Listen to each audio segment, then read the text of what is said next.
네, 안녕하십니까. 고려대학교 황원정 교수님 연구실 소속 이윤성이라고 합니다. 오늘 교수님을 대신해서 여러 기술들에 대해서 좀 소개를 드리려고 하는데요. 우선 첫 번째로 이 뇌파 기반 개인 맞춤 경두계 전기 자극 인지 기능 향상 솔루션에 대해서 소개를 해드리도록 하겠습니다. 우선 지금 소개드리려는 이 경두계 교류 자극이라는 기술은 비침습적으로 이제 전기적 신호를 한 0.5에서 2mA 정도의 세기로 미세한 전류를 인가를 하는 기술이고요. 이런 전기적 자극을 통해 신경 변조를 기반으로 어떤 뇌 기능의 향상 혹은 뭐 변화를 유도할 수 있는 이런 기술입니다. 그래서 이런 이 전기적 자극을 통해서 이 THS라고 불리는 이 전기 자극이 개인의 신경 이런 자극을 인가를 함에 있어서 개인의 신경 생리학적 특성을 반영을 해서 자극의 파라미터를 조정을 해서 어떤 자극을 인가를 할 수 있는 기술입니다. 네, 그래서 이렇게 개인의 신경 생리학적 특성을 반영을 할 수 있는 기술임에도 불구하고 여러 선행 연구들을 이렇게 조사를 해봤을 때 대부분의 선행 연구들에서는 하나의 고정된 자극 주파수들이 주로 사용되고 있는 것을 확인을 할 수가 있습니다. 물론 이렇게 고정된 하나의 자극 주파수를 사용하더라도 이렇게 어텐션, 인지, 메모리 등 다양한 인지 기능의 향상 효과를 보고를 하고 있기는 합니다만 개인의 어떤 지금 왼쪽 하단에 있는 그림 같은 경우가 인지 관련 과제를 수행할 때 나타나는 어떤 특징적인 뇌파 패턴을 제가 샘플로 들고 온 결과인데요. 이렇게 사람마다, 개인마다 이렇게 어떤 사용하는 과제마다 이렇게 특징적인 뇌파 패턴이 나타난다라는 게 잘 알려져 있음에도 불구하고 이런 선행 연구들은 하나의 고정된 자극 주파수를 사용자에 관계없이 그리고 타겟으로 하는 이런 인지 기능에 무관하게 사용을 하는 게 일반적으로 사용되고 있습니다. 이렇게 하나의 고정된 자극 주파수를 사용할 경우에는 이런 개인의 신경 생리학적 특성을 반영하기가 어렵고 이런 개인의 신경 생리학적 특성을 반영할 수 없다는 것은 여러 선행 연구들에서 이 자극 주파수랑 개인의 이런 피크 주파수, 가장 도미넌트가 나타나는 이런 특징적인 패턴 사이에 차이가 나타날 경우 THS의 효과가 어쩌면 좀 감소할 수 있다라고 보고하는 연구들이 존재합니다. 따라서 이런 개인의 신경 생리학적 특성을 반영을 해서 자극의 파라미터, 주파수를 좀 최적화를 해줄 필요가 있고요. 따라서 저희는 이런 뇌파를 측정을 해서 이런 뇌파를 기반으로 THS의 파라미터, 그 중에서도 자극 주파수를 개인의 신경 생리학적 특성을 반영할 수 있도록 이렇게 만져주는 이런 시퀀스를 어떻게 하면 맞출 수 있을까를 고민을 했고 관련 연구를 수행을 해서 이런 파라미터를 최적화하는 방법을 조사를 하였습니다.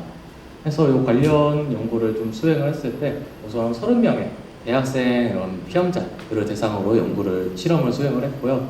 그래서 인디비주얼라이저 THS, 그러니까 개인의 신경생리학적 특성을 고려한 THS, 그리고 이런 선행 연구들에서 사용되는 고정된 자극 주파수 THS를 이렇게 15명씩 수행을 인가를 하였습니다.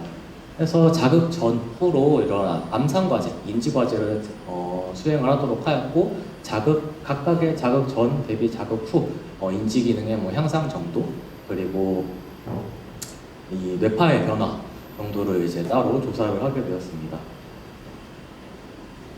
그래서 그 연구 결과 이런 Individualized THS, IF THS랑 이런 고정된 40Hz의 THS 모두 이런 행동적인 스킬 인덱스라고 불리는 행동적인 지표 같은 경우에는 자극 주파수에 무관하게 자극 전 대비 자극 후 이런 유의미한 증가가 나타나는 것을 확인을 할 수가 있었습니다.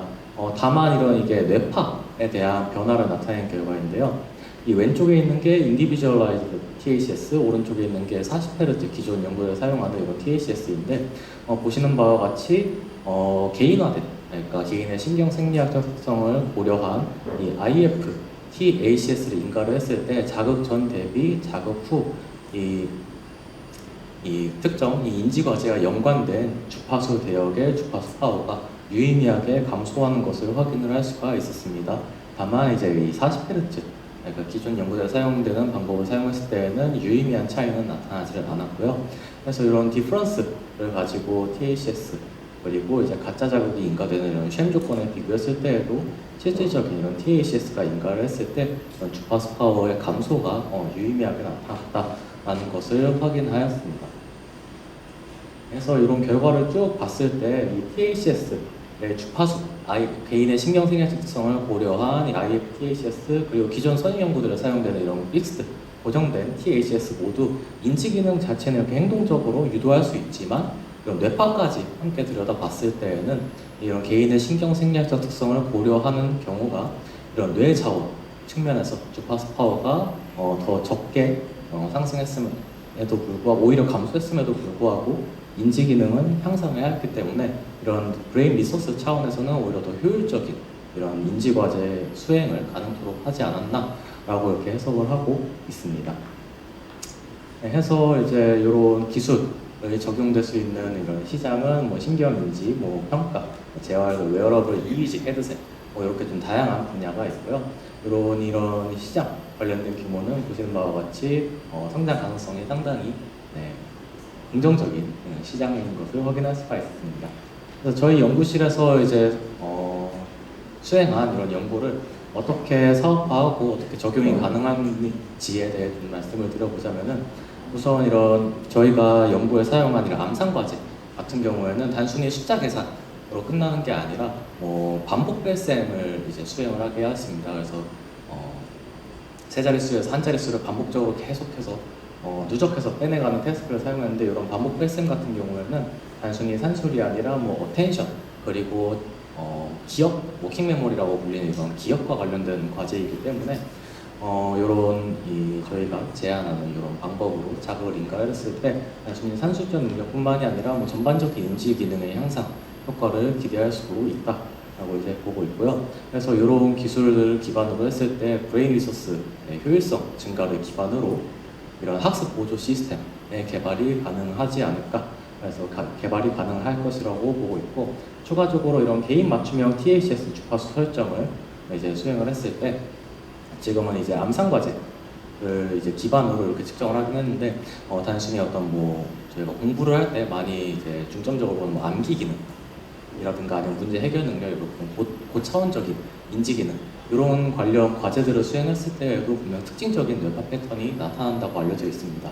따라서 저희가 이렇게 제안하는 방법들을 이런 관련 다른 과제들과 이제 접목을 했을 경우에는 단순히 이런 암사, 기억 이런 것뿐만이 아니라 훨씬 더 다양한 이런 인지적인 기능들에 대해서 적용이 가능하다라고 보고 있고요. 그리고 최근에는 이제 왼쪽 하단에 보시는 바와 같이 이게 자극과 이제 정기적인 자극과 뇌파 측정이 동시에 가능한 이런 디바이스입니다. 그래서 이런 이 THS 인가랑 뇌파 측정이 동시에 가능한 이런 디바이스들이 최근 이제 시장에 제한되고 출시되고 있는데요. 이런 이 동시에 어떤 측정이 가능한 이런 디바이스를 사용했을 경우에는 뇌파를 측정함과 동시에 자극의 인가가 가능하기 때문에 실시간으로 변화하는 뇌파를 이제 측정을 해서 이런 실시간으로 시시각각 변하는 뇌파를 이제 기반으로 자극의 파라미터를 조정을 함으로써 이런 THS의 효과를 더 극대화시킬 수 있는 이런 클로스드 루프 시스템의 개발이 가능해지고 있습니다. 실제로 관련 연구들도 이제 속속들이 진행이 되고 있고요. 그래서 이렇게 실시간으로 어떤 THS의 파라미터를 최적화하는 이런 클로스드 루프 시스템을 개발을 함에 있어서 제가 제안드리는 이런 저희 연구실에서 개발한 기술이 이런 클로스드 루프 시스템에서 뭐 실시간으로 파라미터를 조정함에 있어서 좀 가장 핵심적인 기술로서 활용이 가능하다는 것을 말씀드리고 싶습니다. 그리고 이렇게 정기적 자극뿐만이 아니라 저희 연구실에서는 이런 혼합 음원, 기능성 음원을 가지고서도 어떤 인지 기능의 향상 효과를 좀 다양한 모달리티를 기반으로 확인을 하였는데요.